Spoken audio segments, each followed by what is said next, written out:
塞尔维亚总理马楚特首次访华期间接受高端访谈独家专访，谈及两国关系，他说。 We have this ironclad friendship, which is really lasting, and this is due to the presidential level of the President Xi and the President Vucic that really built a nice friendship.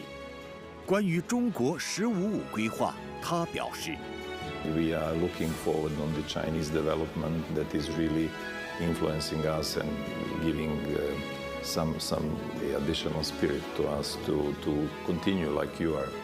明确支持中国在维护核心利益问题上的坚定立场。他说 I can say that we completely understand One China policy and we are fully supporting that. 高端访谈，敬请收看。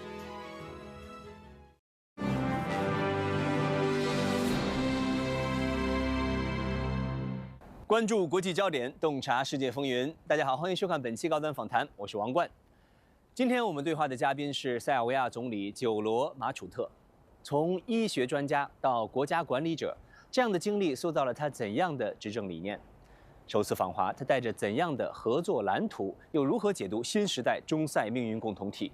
让我们一起在对话中寻找答案。Prime Minister Matsut, welcome to Shanghai, China. Thank you very much for the kind invitation to be the guest at your channel. It is our honor. We were at the pavilion. It's quite a scene. At least 21 Serbian exhibitors, 8 returning exhibitors, 13 new ones. They're selling all sorts of stuff, fruits, dairy products, wine, you name it, from Serbia. Maybe you can tell us a bit in the beginning about what Serbia has got this time around. What have you brought to Shanghai? Well, thank you for the invitation and the opportunity to talk about my country and the presentation on this expo. I realize it as the expo of the international volume and format, and we have a booth, we have a representation of our country among the over 60 countries that were very nicely represented. So Serbia is traditionally, I can say, here for 8 years. And it's really a pleasure to be among the international community. So Serbia is always here with you, of course, because we have this ironclad friendship, which is really lasting, and this is due to the presidential level of the President Xi and the President Vucic that really built a nice friendship, and this is evolving into also the economy, but also into the other different types of connections. And this year we presented our stand with the flavor of the connection between the Serbia and China in the meaning of let's say growth from the ground to the building the houses. And we try to present Serbia as the country with lots of opportunities that are growing, but also the green country and healthy country.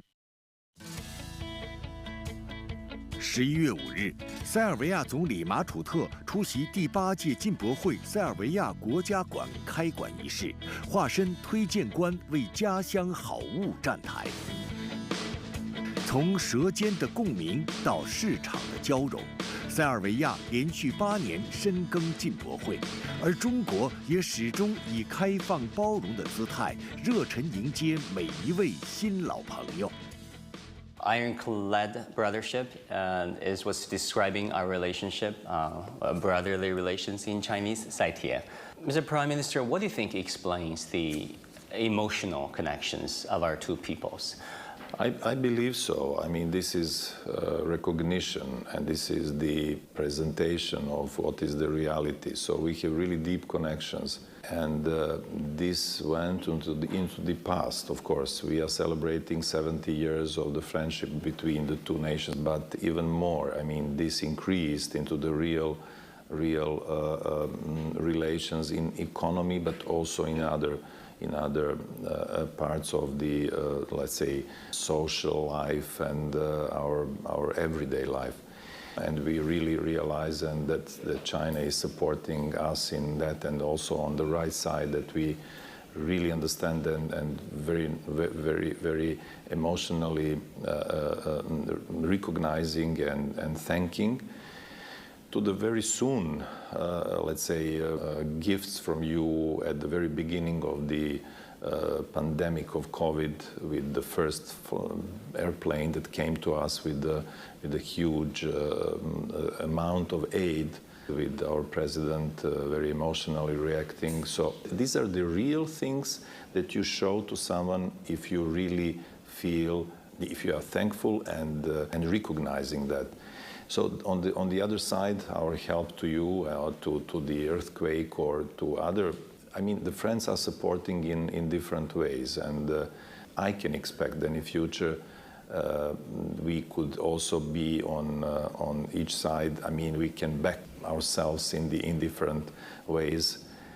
I can say that we completely understand one China policy. We are fully supporting that. Thank you very much, Mr. Prime Minister. I think there's a special touch to the China-Serbia ironclad brotherhood, in that they can realize that there's certain personality traits that are identical. For example, both people are straightforward, they say what they mean what they say, and they're straightforward, and they're candid. Do you see it that way? You are right. We know what we want, and we are very openly talking, and this is the key for resolving problems and maybe offering some new pathways.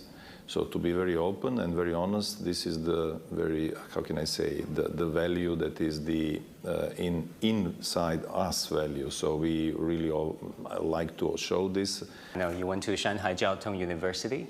Yeah. How did the Chinese students impress you? I mean, what are your thoughts on those students after interacting with them, taking questions from them and talking to them? Well, I gave a nice presentation on the university here in Shanghai. It was really a pleasure to be in a campus in the center of town, in a beautiful surrounding. So it was a really nice feeling to be there and to talk with young people and to exchange some ideas, because they are really involved into the politics, but into understanding of the current situation, of the momentum in the world. So the questions that they raised are really very relevant. We have also some Serbian students that were attending, and they were now the alumni of the university. This is really giving me another perspective, that the bonds, that the relations are really, and the bonds are really lasting, so that we have another, let's say, level of communication and cooperation that could be developed in future. So this is education. Actually, this is something in education, because we can also learn a lot from you and your view on the world and the, let's say, in the social sciences on something, but we can also give some additional values to you, to your students and young people that could come also to Serbia for the exchange and to study. I think we are connected with the direct flights, and it's not so complicated to come to Serbia. Do you see the passion of learning Chinese in Serbia rising? There is. Even my daughter, she mentions from time to time, well, Chinese language. I said, well, how did you find it? So the youngsters, they are feeling that... She's learning it now?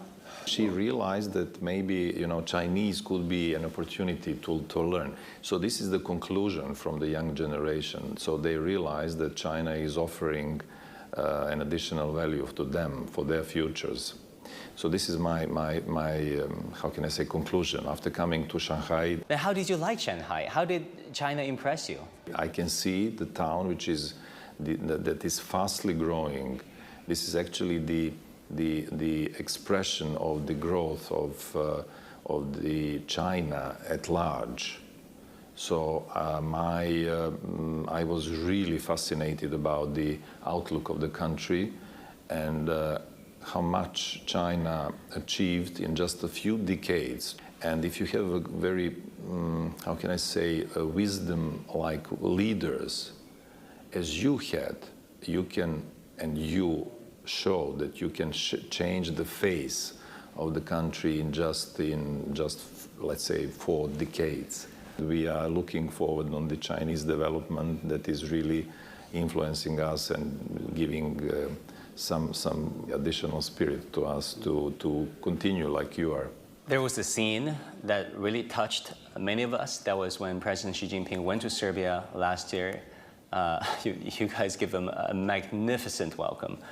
Tens of thousands of people, showing up at the major square in Belgrade, people lining the street, welcoming our president, waving the flags of China and that of Serbia. And that seems to be a very genuine expression of their emotions.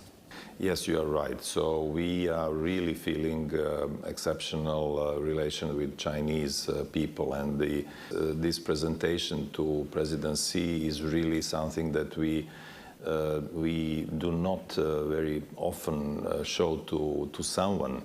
But on the other side, we also recognize the feeling of your people to our President Vučić, because when I go everywhere, someone is also mentioning him. So I believe that this is a very good sign of the understanding. From that level, then we can spread everything down, and then we can realize that the connections are really deep, and this is our feeling to someone that we consider as a friend. And this is the traditional presentation of the emotions of the country and the people that realize that someone is really on their side and supporting them. 2024年5月，习近平主席应塞尔维亚总统武契奇邀请，对塞尔维亚进行国事访问。两国元首共同宣布，深化和提升中塞全面战略伙伴关系，构建新时代中塞命运共同体。在两国元首战略引领下，中塞关系保持稳健发展势头，各领域互利合作加速推进。中塞自贸协定于2024年7月1日正式生效，为双边贸易提质升级注入关键动力。2025年10月3日，匈塞铁路塞尔维亚段全线通车运营，成为高质量共建“一带一路”的标志性成果。2025年4月出任塞尔维亚总理的马楚特就任后首次访华。他表示，两国关系近年来取得长足发展，期待未来加强协作，促进共同发展繁荣。In diplomacy, terminology and wording matters. Last year, China and Serbia elevated their relationship from a comprehensive strategic partnership to a China-Serbia community with a shared future. What does this all mean? Well, that means that we can step on in the new phase, which is the let's do something together and let's improve the way of living, way of behaving in both countries. We are inspired by your development, let's say, and we are really very quickly and very fastly developing ourselves, especially in the infrastructure. So we are looking after the Chinese success in this, as I told you, in the last few decades, and this is really inspiration for everyone. So this is Serbia today. This is a country with lots of opportunities. We want to present the healthy country, the green area that could provide lots of healthy issues, but also very good opportunities for work, for the economy, different values that could be the matter of mutual, let's say, trading, development in education, in health system, in artificial intelligence, etc. What we finished, for instance, now in Serbia is the railroad from Belgrade toward the Hungary, toward the Budapest. This is one of the very good examples that together we can change the face of the country, of our country, in the way that China changed her face with the knowledge that you have and your experience in the technology. Mr. Prime Minister, last year when we were in Serbia, we took the high-speed train from Belgrade to Novi Sad, and now we're very pleased to learn that the section going from Novi Sad to Subotica is recently opened. Yes, it's recently opened, and we are now expecting to have the connection to Budapest. So we are waiting for the Hungarian side to finish this part toward the the state border to Serbia, and then we will have really very fast train to Budapest, and that will mean a lot. But this is just one part of this axis, of the transportation axis in the Southeast Europe. So I believe that it will be lots of space for continuation of that. So, Mr. Prime Minister, any hopes and expectations for China-Serbia relations going forward? I believe that we came to the next phase of our relations. As I told today in the talks with the companies from China, we have to go to the, let's say, advanced technology level, because you are so developed country with such a high technology. So I believe that we came to the new phase, and this phase will be, I truly believe, completed in the next decade. And that's why we have to look far in front of us and to be very perspective in our relations. We've done 14 five-year plans since the founding of the People's Republic of China. And the Chinese system, as you know, is modeled after five-year plans, charting the course for the strategy, political, economic, and social development of this country. What do you think of such a five-year planning system? Well, this is a very good way to very properly organize the future of the country, because you are a huge country, and something like the five-year plans are giving clear perspectives for you. So you clearly defined in the 14th, let's say, five-year plan, something that really was fulfilled and completed at the beginning of this period. So with this way, that could inspire also us to plan in advance. And I truly believe that you could not just look after 6 months ahead or 1 year. You must look into a few years ahead.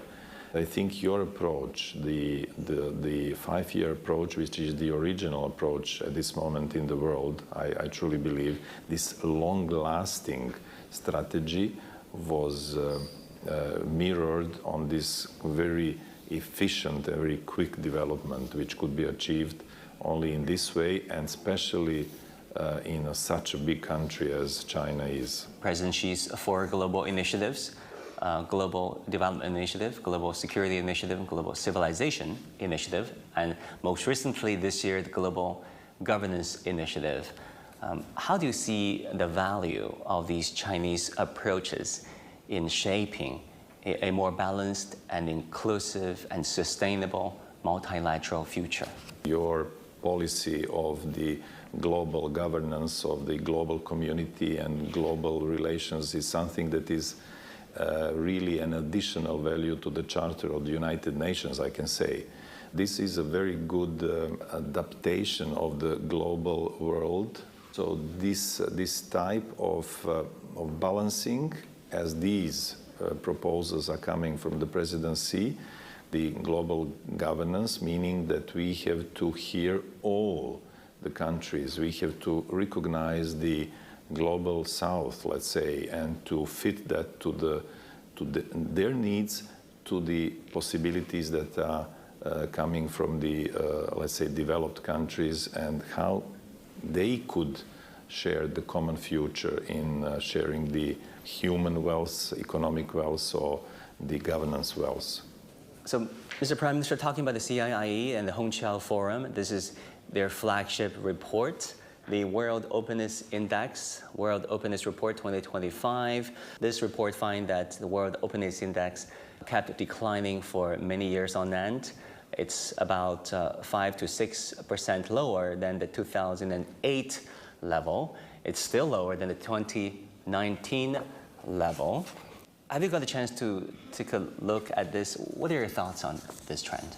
Today, when I was talking with the companies that came for the discussion about possibilities in cooperation in different areas, I realized that such a big economy as the China is could be easily adapted to such things. If you have a strong basis, then you can easily get out from crises that you fall inside by, not by yourself, but by the global, situation, approach, or the global actions that are suddenly happening. As we know, we have lots of places in the world that are influencing heavily the economies, and the economy is always very sensitive to the global movements and global political changings. I think this report corroborates a lot of what you said. For example, it says there are bright spots that could eventually tip the balance of pessimism. The rise of the global south, they're contributing to over 60% of global trade growth. The green sector, the artificial intelligence sector, the data sector, they're showing signs of promise. Are you more hopeful or more of a pessimist when it comes to the future of our global economy? Well, I'm always the optimist, but let's say the sustained optimist. I'm not the excited about something too much, because I know that after the huge excitement it could be something going down. So we have to be positive in the way of how to solve the problem, and this is the reason. This is my approach, my personal. This is actually coming from my profession as the doctor. Mr. Prime Minister, you are an accomplished endocrinologist in your country, and you specialize your work on hormonal and metabolic disorders and the treatment of them, and you're even decorated with one of the top honors in your country. It is called Karađorđe or Karađorđe Star, the top honor in Serbia. Yes, you're right. In 2024. How has this perspective in the medical field enriched what you do now? I mean, what perspectives have you brought to the position of prime ministership? Right.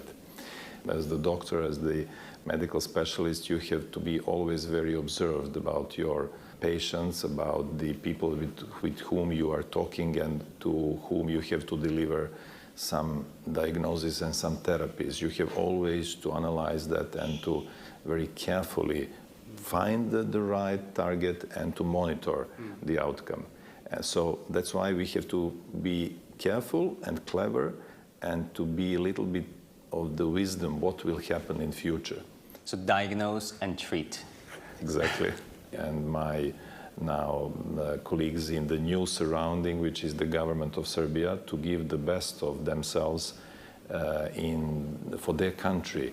If we all give some part of ourselves and dedicate in respect to what our country gave to us, we should go even faster. Prime Minister Matsut, thank you so much for your time. Thank you as well.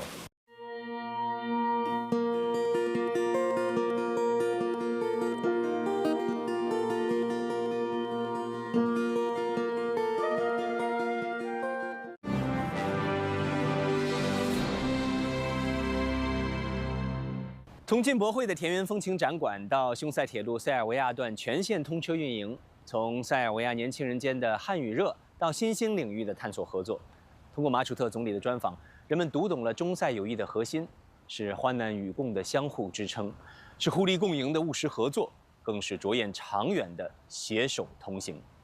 好，感谢您收看本期高端访谈，我是王冠，我们下期再会。